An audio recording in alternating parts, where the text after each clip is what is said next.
Olá, bem-vindo, bem-vinda. Essa é a nossa aula 21 do curso de Espiritismo Básico que temos aqui no canal para quem está começando em Espiritismo.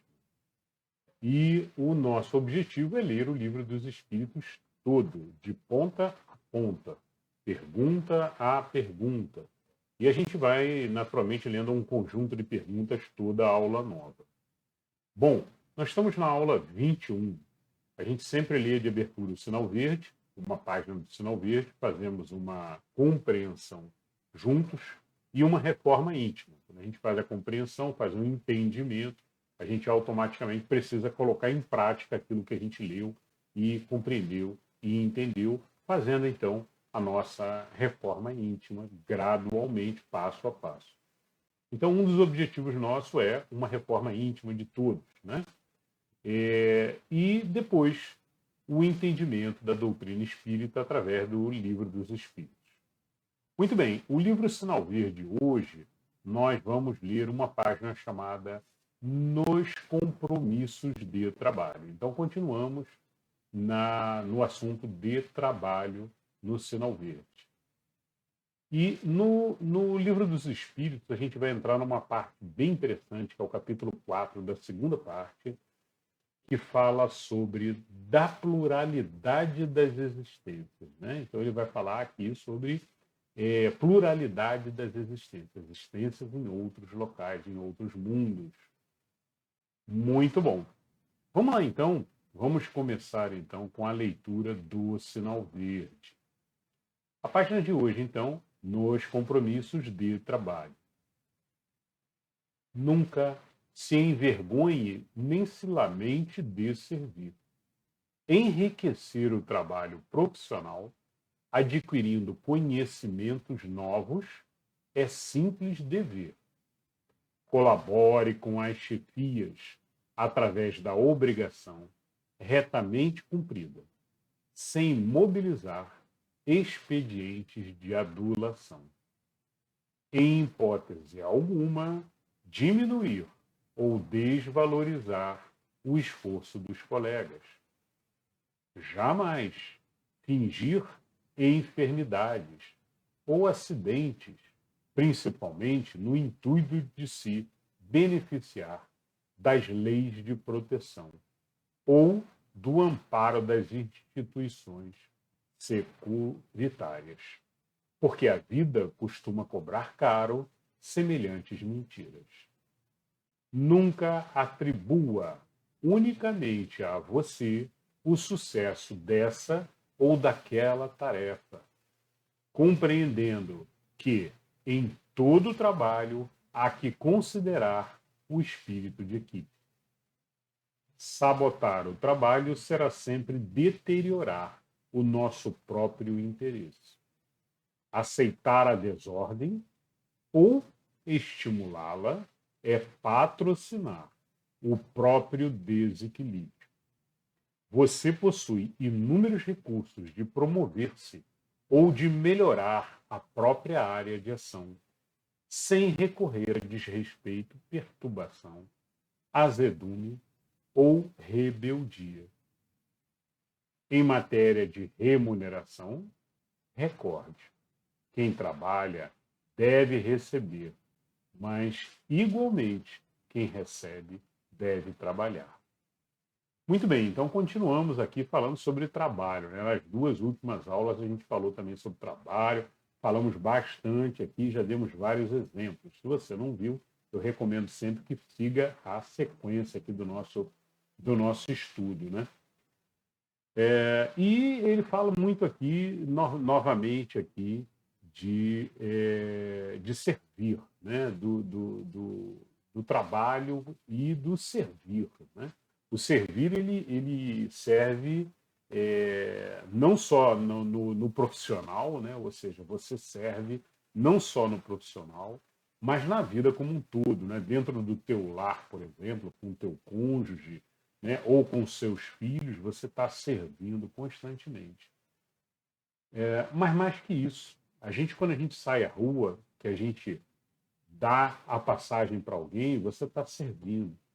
você está servindo de exemplo, você está servindo de companheirismo, você está mostrando ali a sua compaixão e permitindo os outros passarem à frente, né?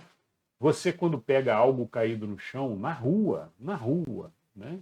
Não tá, talvez alguns dissessem, não, mas isso aqui não cabe a mim fazer, né? Não cabe a mim fazer. Não. Se você pode, faça. Faça, porque o universo sempre retribui ações boas, de bom coração, se com pensamentos bons, sem esperar retorno. A gente fala muito aqui sobre a lei do retorno, né? Eu falo muito sobre a lei do retorno porque é uma das leis que regem aqui o espiritismo. Mas a verdade é que a gente não deve fazer o bem esperando receber algo em troca. Nunca. Nenhuma caridade deve ser feita esperando receber algo em troca. Porque senão não tem aqueles pontinhos que deveria ter. Pontinhos positivos. Né? A caridade ela tem que ser feita por compaixão, por entusiasmo, ou seja, você com Deus presente dentro de você, né? Iluminando e mostrando, esse é o caminho. O caminho é ajudar os outros, é colaborar. E ele fala no segundo parágrafo aqui, ele fala sobre colaboração. Colabore com as chefias, através da obrigação retamente cumprida, sem mobilizar expedientes de adulação. Ou seja, não é também porque você está colaborando que você está sendo um bajulador, né? Ou que você está fazendo algum tipo de adulação. Não, você está fazendo o teu trabalho da melhor forma possível. E isso é o de grande valor. Em hipótese alguma, diminuir ou desvalorizar os esforços dos colegas, né? Os companheiros que estão ali trabalhando junto contigo no mesmo trabalho, né? Ou mesmo os concorrentes de outras empresas, né? Jamais enxergá-los como competidores, como uma competição, né?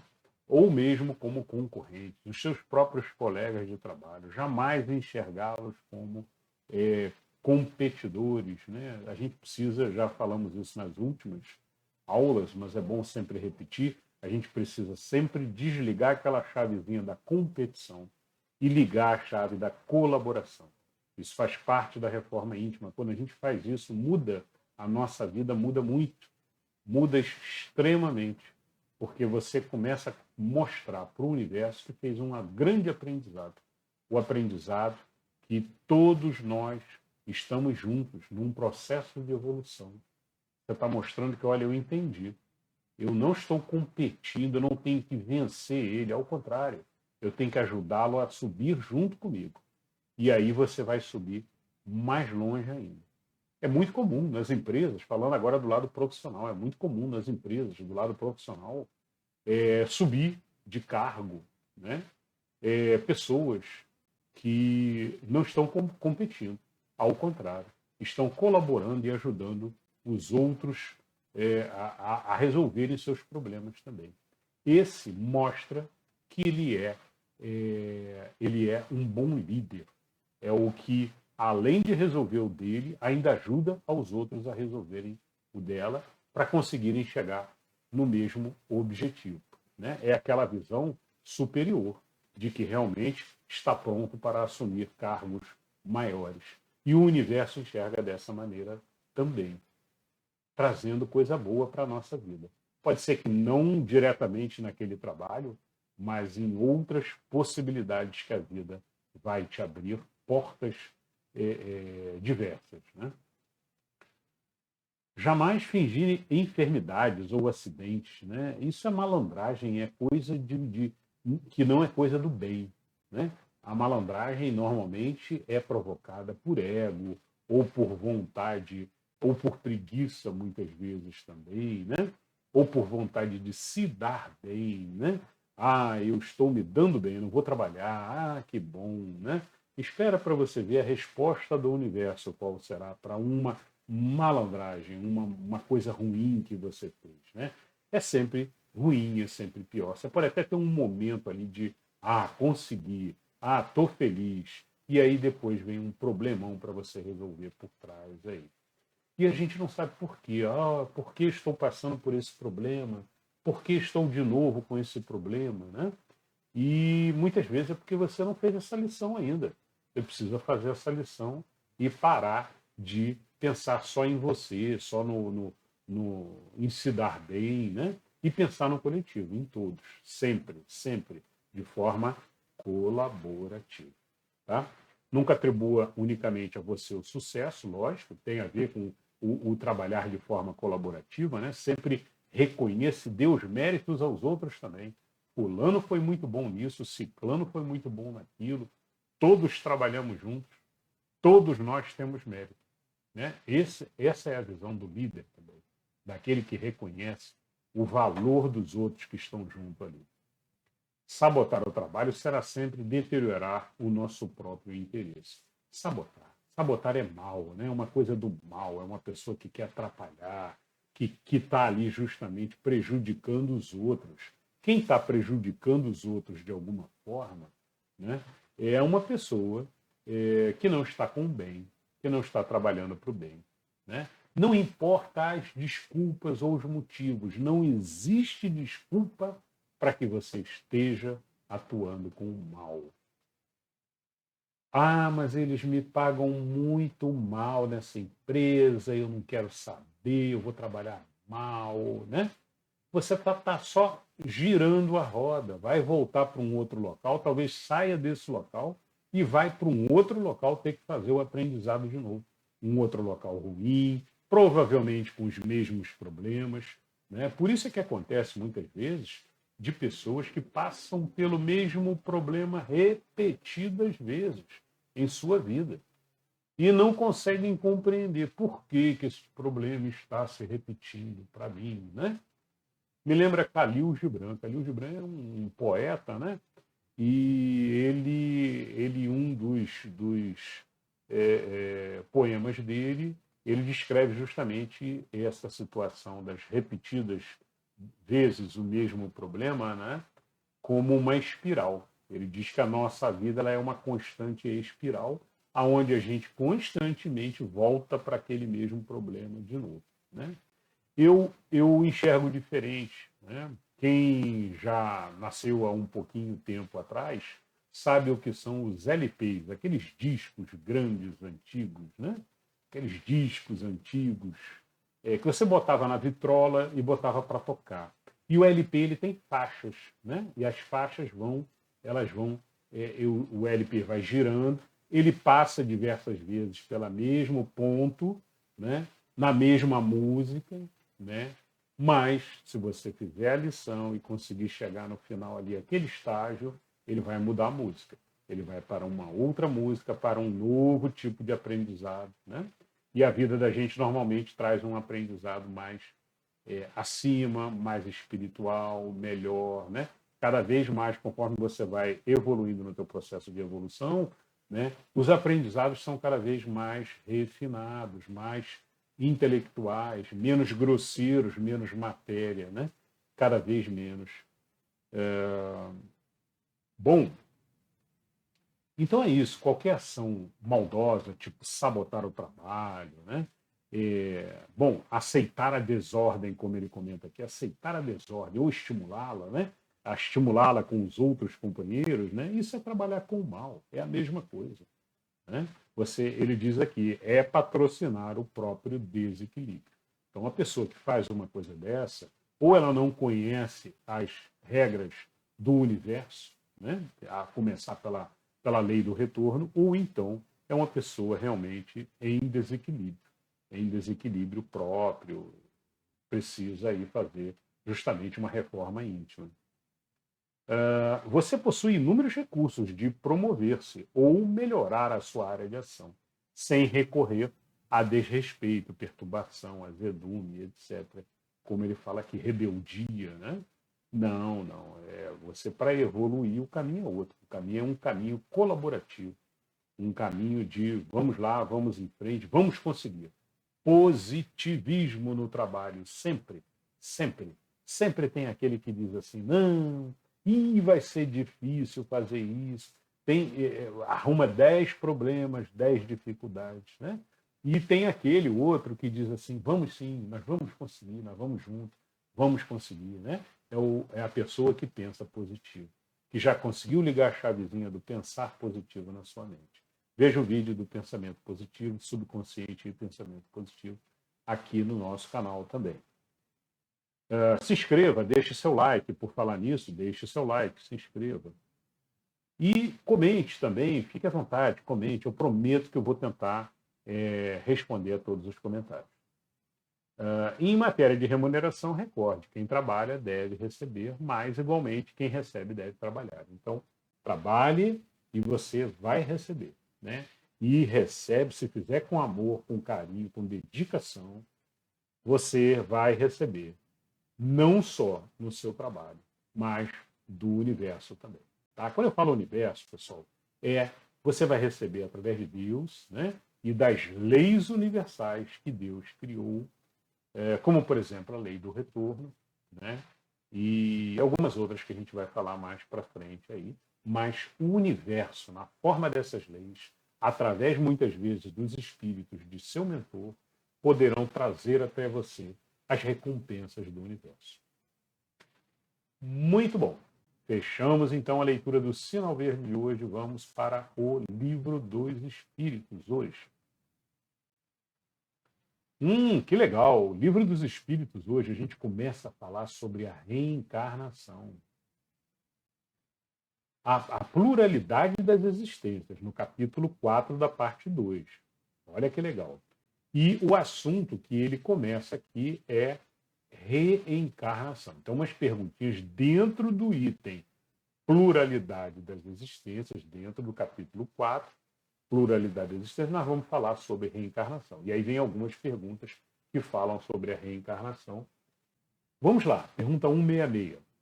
Como pode a alma que não alcançou a perfeição durante a vida corpórea acabar de depurar-se? Resposta dos espíritos: sofrendo a prova de uma nova existência. Ou seja, então é bem simples.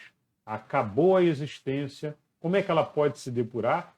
Uma nova existência. Né? Imediatamente, morreu, já vou, nasce de novo? Não. A gente sabe no Espiritismo que não é assim, não é imediato. Tá? Normalmente, quanto maior a elevação do ser, do espírito, né? Mais tempo leva para uma nova reencarnação, mais tempo leva para a necessidade de uma nova encarnação. Mas, basicamente, é isso. Eles dizem que, olha, não tem outra forma de se fazer a depuração. Não existe uma varinha de condão que o espírito diga assim, pá, pronto, agora eu estou bom, virei bom, perdoei, pedi perdão pelos meus pecados. Estou salvo.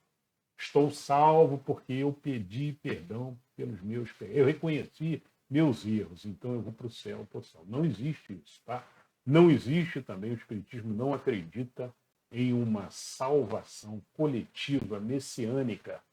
Tá? Não vai Deus descer, abrir o portão, descer a escadaria e dizer assim, aqueles de lá estão salvos, esses aqui não, podem vir e salva todo mundo em conjunto, né?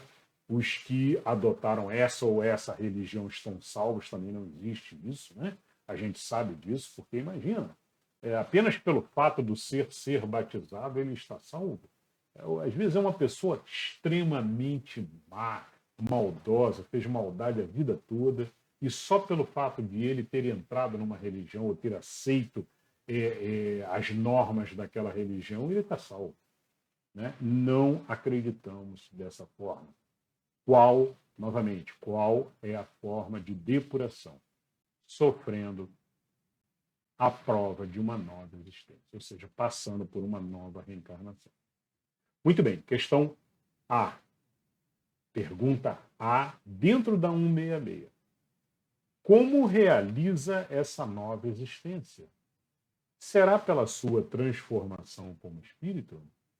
Resposta: depurando-se. a alma indubitavelmente experimenta uma transformação, mas para isso necessária lhe é a prova da vida corporal. Então, pessoal, estudo, muito conhecimento, estudem ao máximo, quanto puderem, as filosofias, o estudo do Espiritismo, como nós estamos fazendo aqui. Faça a sua reforma íntima, esse é o caminho. Esse é o caminho para a elevação. E cada vez menos, como os espíritos já disseram em outras perguntas aqui, cada vez menos serão necessárias as provas da vida corporal. Né? Você vai estar subindo, vai estar elevando. Mas até você chegar num nível mais elevado, um nível como os espíritos falaram, de primeira ordem, né? Os espíritos perfeitos, até você chegar como um espírito puro, né? No nível da primeira ordem, todos nós precisamos de passar por reencarnações.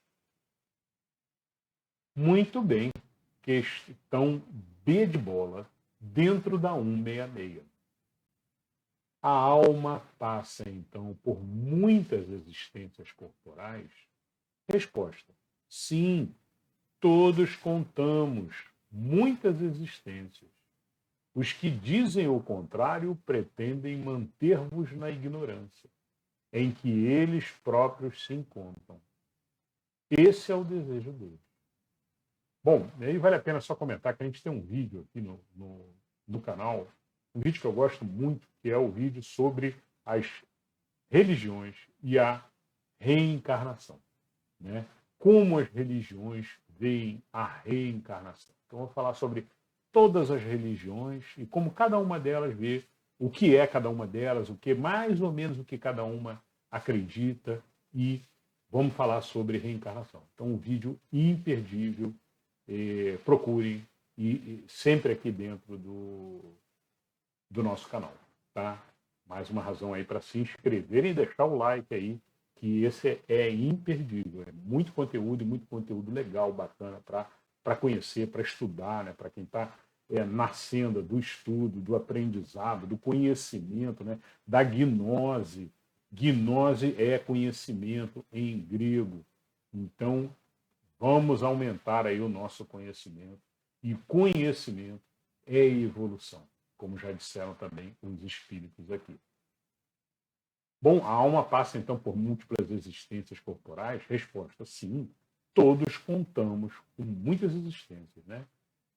Apenas alguns, na sua ignorância, que tentam enganá-los, como eles falam aqui, manter-vos na ignorância, em que eles próprios se encontram. Né? Esse é o desejo deles. Né? Muito bem, pergunta questão C dentro do 166. Parece resultar desse princípio que a alma, depois de haver deixado um corpo, toma outro, ou então que reencarna em novo corpo. É assim que se deve entender? Resposta: evidentemente. Tá? Então vamos ver. Parece resultar desse princípio que a alma, depois de haver deixado um corpo, toma outro. Tá? Isso não acontece, né? Isso depois eles vão responder em outras perguntas, né? Que não é imediato isso, tá? Ele disse aqui, evidente, ok, vai pegar outro corpo, não vai nascer no mesmo corpo. É isso que os espíritos querem dizer com evidente aqui, é isso. Olha, ele não vai nascer no mesmo corpo de novo, né? Não existe nascer naquele corpo que já está se estragando, que os órgãos já se esgotaram o uso daquele corpo, né?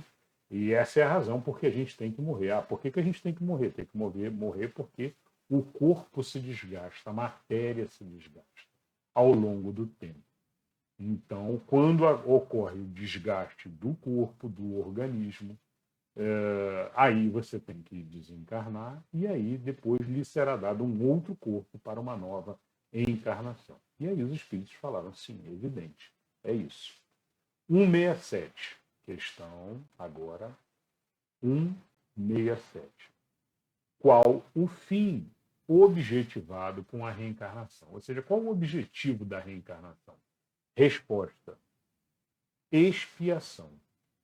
melhoramento progressivo da humanidade. Sem isso, onde há justiça? Então, por que a gente tem que encarnar? Porque existem alguns aprendizados que só são feitos na matéria. Não adianta querer achar que o espírito vai aprender quando for espírito, porque quando for espírito ele tem outros tipos de aprendizado, mas não o aprendizado necessário na matéria. Tá? E a resposta deles, então, é essa: olha, expiação. Expiação é a dor, o sofrimento, passar por provas, né, necessárias para a evolução, né, para que consigam, quando chegarem num estágio superior, consigam auxiliar a Deus no trabalho, compreendendo e com sabedoria suficiente do que ocorre na matéria, para poder, inclusive, orientar os que estão abaixo da sua posição. Né? Então, isso é necessário na sua escalada por causa disso. Tá bom? É necessário sofrer? É necessário. E um dos maiores aprendizados é quando a gente sofre um pouquinho, né? A dor é necessária, mas o ficar se lamentando e sofrendo, isso não. Isso aí a gente tem que, mais uma vez, como eu digo sempre, erguer a cabeça, né? E o erguer a cabeça não é o erguer a cabeça de orgulho, é o erguer a cabeça com a certeza de que Deus está em frente e eu vou seguir em frente, cumprindo esse desafio, cumprindo essa prova, essa expiação, né? Seguindo em frente sem lamentações, sem choro, sem ficar chorando, reclamando. Não, não, nada disso. Cabeça erguida, fé em Deus e seguimos em frente, apesar dos probleminhas que ocorrem ao longo do caminho. Tá bom? Muito bem, esse foi a questão 167. Agora vamos para a questão 168. É limitado o número das existências corporais ou o espírito reencarna perpetuamente? A cada nova existência, resposta. A cada nova existência, o espírito dá um passo para diante na senda do progresso, desde que se ache limpo das impurezas, não tem mais necessidade das provas da vida corporal. Tá? Bom, em resposta aqui, não existe uma contagem. Né? Olha, depois de 140 encarnações, acabou, você virou um espírito. Não, não existe uma contagem, uma numeração. Né? É gradual, depende de cada espírito. Tem espírito, como já foi explicado aqui pelos espíritos, né? Tem espírito que sobe rapidinho. Pega o caminho do bem, compreende, estuda, faz a reforma íntima para compreender e sobe rápido. Né? E tem espírito que passa a encarnação toda e fica ali no 0 a 0. Né? Não sobe, não retrograda. Tá? Isso é uma lei também que o Espiritismo conhece, que é, olha, não existe voltar atrás. O que você já aprendeu, você fica. Mas acontece, muitas vezes, da encarnação, o ser vem, mas sobe muito pouco. Né? Então, praticamente fica ali no mesmo estágio. Não aproveita aquela reencarnação como deveria aproveitar. Ah, mas sempre aproveita alguma coisa, com certeza, porque vai ter que passar por provas e expiações. Tá? Todo mundo encarnado tem que passar. O que não pode é ficar se lamentando. Tá? Esse aqui é o recado aqui que eu passei nessa para vocês. Olha, a gente tem que cortar o sofrer. Né? Aquela sofrência, aquele desejo de ficar sofrendo, se lamentando. Tem gente que faz isso. Por incrível que pareça, tem gente que acha que só vai para o céu se estiver sofrendo. E não é assim. Não é assim. Né? A dor ela é necessária, mas é importantíssimo passar pela dificuldade, pela dor, né? Sem aquela sofrência exagerada. Aquilo que demora e que te apega à matéria, chorando, aí sua vida não vai para frente. Você não consegue fazer o teu aprendizado, Por quê? Porque está sofrendo por causa de um problema que ocorreu lá atrás. Então, tem muita gente que fica no sofrimento, ou porque perdeu um ente, ou porque perdeu um trabalho, perdeu a esposa. Ah, minha esposa separou de mim, eu estou sozinho. E sofre, às vezes, anos e anos com isso. Né? Não pode, não pode. É virar a página e seguir em frente, sem apego, como disse Jesus diversas vezes no Evangelho. Sem apego à matéria, sem apego até aos outros seres, que ninguém é de ninguém. Já falamos sobre isso aqui também em aulas passadas. Ninguém pertence a ninguém. Então não temos apego. Somos espíritos, essa consciência, esse conhecimento, né, que nos permite, o conhecimento espírita, né, que nos permite compreender a individualização do ser, compreender a nossa posição diante do todo universal, né? E quando eu falo todo universal, eu falo todo universal de espíritos, né? E de que a gente vai novamente encontrar o ente que a gente perdeu, se for uma pessoa próxima, na mesma sintonia, né? Um ser que você gostava muito, pode ter certeza, vocês devem estar na mesma sintonia. E quando voltar ao mundo espiritual, você volta a encontrá-lo. Né? É só faça o seu trabalho da melhor maneira e siga a sua vida. E é isso. Tá? Os espíritos voltam a se encontrar.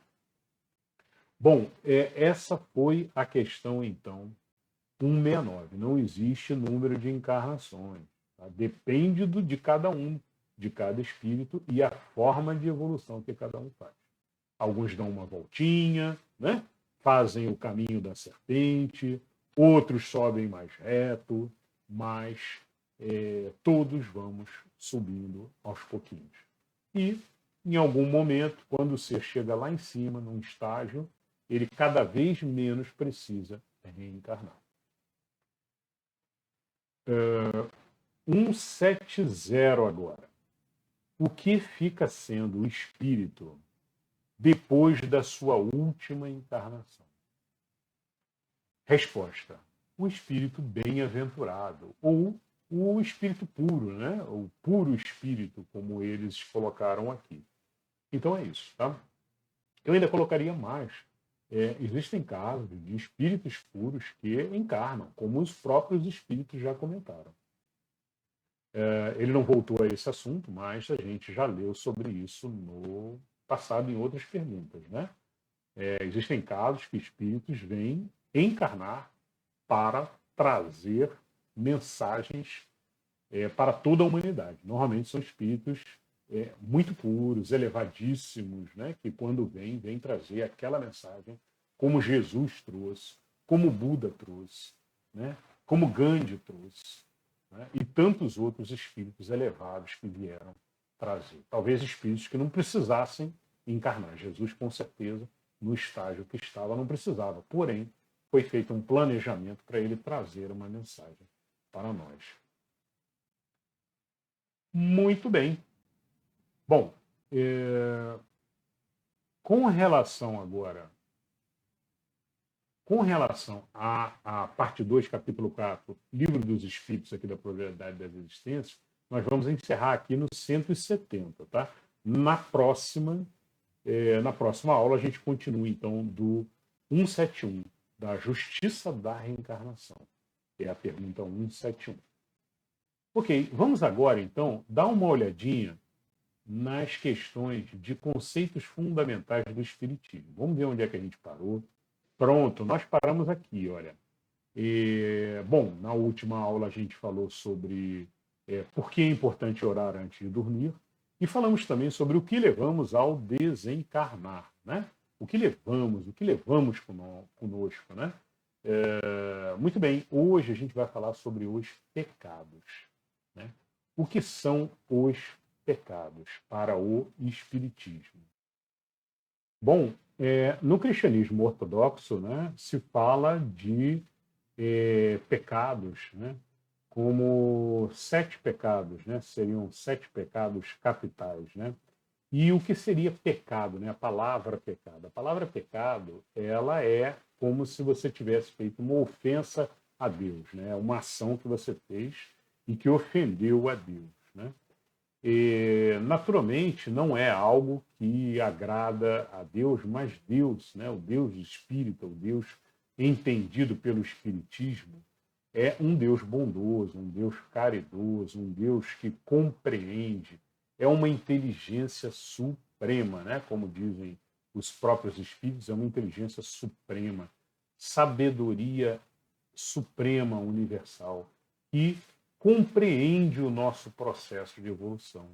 Então, ele espera e ele sabe que vão existir erros, vão existir falhas, vão existir necessidades de aprendizado para evitarmos essas falhas, né? E por isso a gente precisa estar reencarnando para corrigir esses probleminhas, né? Mas jamais o Espiritismo usa a palavra pecado, tá? Vocês não vão ver falando pecado ou utilizando a palavra pecado em nenhuma casa espírita. Justamente porque não se utiliza esses sete erros, 7 pecados, né? Existem, na verdade, existem muitos outros pontos que a gente tem que melhorar, né? Por exemplo, gula. A gula, Jesus cansou de dizer, disse mais de uma vez, que, olha, o que ofende a Deus não é o que entra na tua boca, né? Mas o que sai dela. Ofende muito mais do que o que entra na tua boca. Então, por exemplo, gula, será que gula seria aqui um pecado para estar listado como um pecado capital, né? Então, são pontos assim que a gente tem que parar para pensar, né? E a gente vai acabar encontrando muito mais do que 7. No nosso processo de reforma íntima, a gente vai falar sobre, não sobre pecado, mas a gente vai falar sobre os pontos de melhoria que temos que trabalhar dentro de nós mesmos, né? E vamos falar também sobre o que a gente tem que evitar. O que a gente tem que evitar é justamente ego, discórdia, ódio, né? Ódio de forma alguma, né? E qual o caminho para onde a gente tem que ir? É amor, amor universal, amor a todos os irmãos, inclusive os inimigos, né? Que também são nossos irmãos, estão em processo de evolução conosco. Então, então é isso, tá?